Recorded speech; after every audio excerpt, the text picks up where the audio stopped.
धमाके के चौथे किरदार के बारे में अब हम बात करते हैं और वो चौथा किरदार है डॉक्टर मुजम्मिल शकील। वो डॉक्टर मुजम्मिल जो पुलवामा के ही रहने वाले डॉक्टर उमर का दोस्त था। वो डॉक्टर मुजम्मिल जो लखनऊ की डॉक्टर शाहीन का भी दोस्त था। लेकिन ये दोस्ती समाज की रक्षा, जनता का इलाज करने वाली नहीं, बल्कि दावा है कि आतंक के रास्ते पर चलकर धमाका करने वाली थी। इसी मुजम्मिल को लेकर आज तक ने यह खुलासा भी किया है कि लाल किला ही इस मॉड्यूल के निशाने पर था, क्योंकि जनवरी महीने में भी डॉक्टर मुजम्मिल कई बार लाल किले के पास कार में देखा गया। मुजम्मिल के फोन का डंप डेटा खंगाला गया, जिसमें खुलासा हुआ कि मुजम्मिल कई बार लाल किले के पास गया था। इसके बाद सवाल आया कि क्या उमर और मुजम्मिल पहले से लाल किले की रेकी कर रहे थे?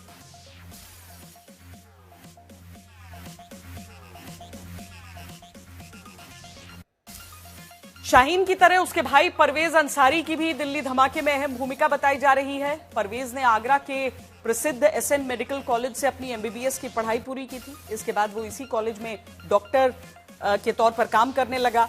साल 2016 में भी उसने शाहीन की तरह अचानक अपनी नौकरी से इस्तीफा दे दिया था। तो रहा हूं कि यकीन नहीं हो रही है, इतने नेक लोग हैं,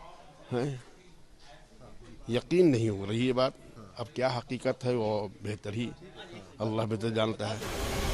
लखनऊ में शाहीन और परवेज के पड़ोसी उन्हें लेकर हुए खुलासों से हैरान है। मामला आतंकवाद से जुड़ा है तो सभी ने चुप्पी साध ली। जो बता रहे शाहीन को तो हमें लग रहा 20 साल से नहीं देखा।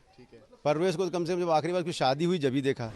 लखनऊ में शाहीन को लेकर उनके पिता के घर छापेमारी से पहले एटीएस ने लखनऊ में ही उसके भाई परवेज की कार को जब्त किया। ये कार सहारनपुर जिले से ही खरीदी गई थी। वहीं का नंबर भी कार पर बरामद हुआ है। एटीएस को शक है कि इस कार का कनेक्शन हाल ही में हुए ब्लास्ट से हो सकता है। इसी आधार पर टीम ने कार्रवाई करते हुए कार को जब्त किया। परवेज के घर से कुछ दस्तावेज मिले। लैपटॉप को फॉरेंसिक जांच के लिए भेजा जाएगा, जिससे ये पता लगाया जाएगा कि परवेज ने कोई डेटा तो नहीं हटाया है। उत्तर प्रदेश की राजधानी लखनऊ में जिस तरीके से दिल्ली ब्लास्ट के लिंक जुड़े, डॉक्टर परवेज अंसारी के पास खुफिया तरीके से प्रयोग किए जाने वाले कीपैड मोबाइल एटीएस को बरामद हुए। ये कीपैड मोबाइल जिनसे न कि सिर्फ जम्मू बल्कि जम्मू से बाहर पाकिस्तान तक बात करने की सुविधा थी। यही नहीं, उसने कमरे में पूरी तरीके से टेरर फैलाने के लिए पूरा नेटवर्क स्थापित कर रखा था, जिससे कि वो जांच एजेंसियों के दायरे में ना आए। दूसरी सबसे बड़ी बात है कि जो इंटरनेशनल कार्ड हैं वो बरामद हुए हैं। एटीएस ने छानबीन में ये भी साफ किया है कि इन कार्ड के अलावा वहां से हार्ड डिस्क भी बरामद की है और एक कंप्यूटर, जिसको फॉरेंसिक को भेजा गया है। इस पूरी छानबीन में एटीएस को जो जानकारी मिली है उसमें कई बड़े चाकू जैसी चीजें भी मिली हैं। यानी एटीएस ने परवेज अंसारी के घर से 6 कीपैड मोबाइल बरामद किए हैं, जिनका इस्तेमाल वो जम्मू और देश के बाहर संपर्क करने के लिए करता था।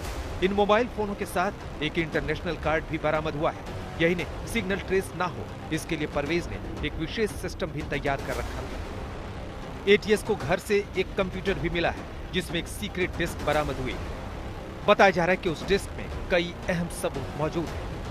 इसके अलावा एटीएस को परवेज के पास से 3 बड़े चाकू और भारी भरकम छुरे भी बरामद हुए हैं, जिनका वो इस्तेमाल करता था। इस बात का किसी को नहीं पता चले, इसलिए वो आस पड़ोस में रहने वालों से ज्यादा वास्ता नहीं रखता था।